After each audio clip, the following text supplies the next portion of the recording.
mRNA might be able to help cure heart attacks. That's pretty cool. Hi, it's Ftrhstry. This is a time vortex from the 2120s. We're remembering the next 100 years. A group of researchers at King's College London have been working on heart attacks, and they've been applying messenger RNA to help regrow cells that get damaged in these heart attacks. Zooming out for a moment, heart attacks are really bad. Heart disease in general, strokes and heart attacks are far and away the lead killers in the 2020s. They kill about 20 million people a year, which is about a third of human deaths total per year. So obviously this is a huge deal. About 2 people per minute will die of a heart attack. It's a serious, pervasive problem, obviously.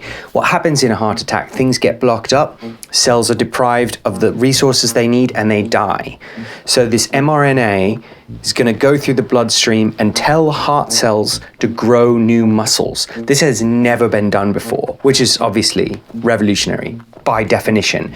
No treatment heretofore has ever encouraged the heart to regrow tissue of any kind, and they're having success at King's College on pig hearts by sending mRNA to these damaged tissue areas and telling them basically to regrow new tissue instead of scarring, which can weaken a heart, make it more susceptible to future damage and slow recovery times.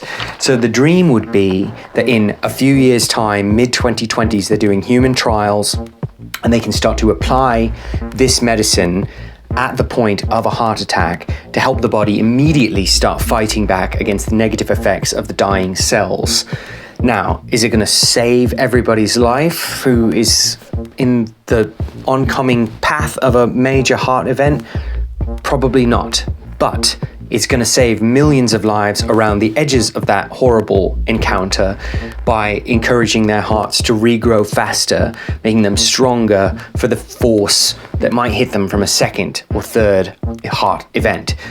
So this is obviously a huge deal. Where does it go in the future? By the mid-2020s, you're in trials.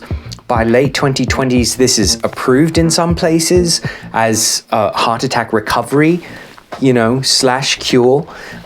Because this starts to work, mRNA gets used in lots of other regrowy applications, like particularly of importance with regards to this conversation, strokes. If you could tell the brain to start regenerating neurons after the ones that have died from lack of oxygen have already suffered the injury of a stroke, that would be an immense value to stroke patients worldwide. And obviously these heart attack and stroke are the 2 leading causes of death in the world. So to ameliorate that at all would be absolutely great. It also, in the decades ahead, is going to take its place, mRNA information, as one of the 3 major, and we'll talk about a sort of sneaky potential 4th, rejuvenation therapies. So mRNA being this new one, which you may have heard of because it was highly popularized as part of the United States' response to COVID-19. Both the Moderna and the Pfizer vaccine use mRNA. It's virtually the same technology as per the King's College of London researchers.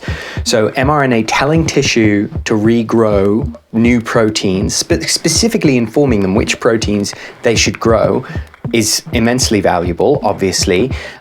In the case of the heart, for example, you're basically born with your heart for your life. It doesn't regrow, it doesn't change very much anyway, with the exception of outside circumstances affecting it. So it would be really good for humans to be able to affect that tissue by telling it to improve itself, obviously.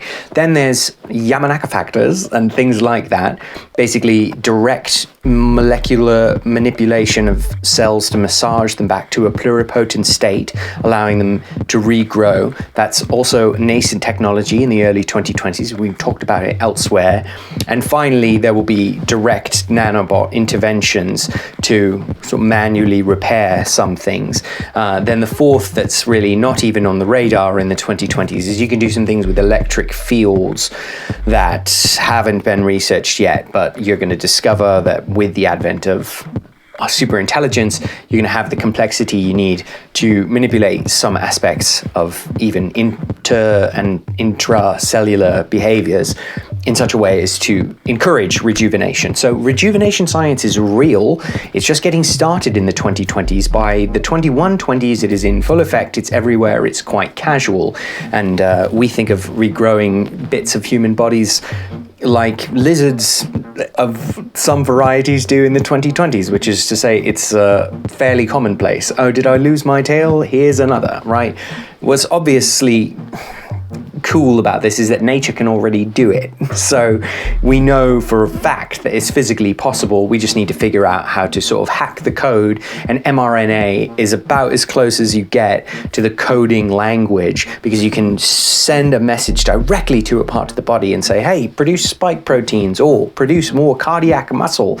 And that's why it's so exciting that you're researching it right now. So you can tune in to more work from the King's College of London. They do lots of good heart research, including identifying early misformed material in newborns, and via advanced MRIs, they're working on detecting physical changes that can affect potential future heart trauma. So, heart attacks are a pretty big deal. They're not a joke, as the famous joke goes.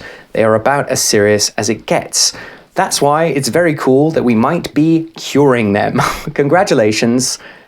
Stay safe, maybe go for a jog or something, or at least do some push-ups, and eat your broccoli. Future out.